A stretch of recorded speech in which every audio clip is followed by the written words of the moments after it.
Caitlin Clark's Indiana Fever 2025 WNBA Championship odds revealed. The betting lines are set for the Fever and the rest of the league.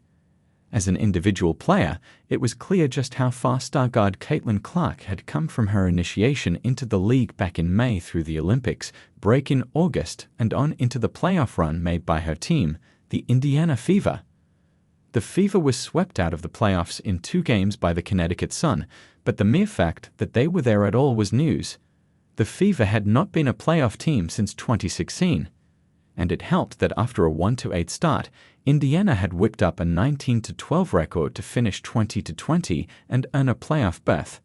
Clark won Rookie of the Year and was a first-team All-WNBA selection with averages of 19.2 points, a record 8.4 assists, and 5.7 rebounds. After her initial growing pains, she lent the team well with the 2023 Rookie of the Year, Alea Boston, and the two figure to form a staunch inside-out pairing going forward. But make no mistake, this is still a young team in need of some improvements.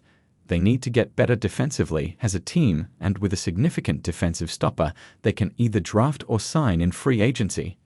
They'd also need better ball handling and could use a secondary point guard to play alongside Clark. There are not that many improvements to the roster that need to be made, especially as Clark and Boston improve. But even with all that, don't expect the Fever to push for a championship next year. Or if you are in the slim crowd that thinks this team will be in line to win it all in 2025, get your bets going.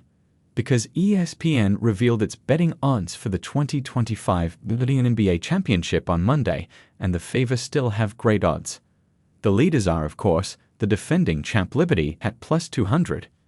Minnesota, the runner-up in nail-biting fashion, is second at +350. The 2023 champ Las Vegas Aces can be had at +400, and the Sun come in fourth at +650. Those odds are all sensible, but the high expectations, perhaps too high, come in after that. The Fever are placed at +1,000 odds to win in 2025, despite the fact that the organization has not won a playoff game in almost a decade. The odds are long, but then Clark and the Fever played very well after the opening of the season. Next year could be wide open in the WNBA, so why not the Fever?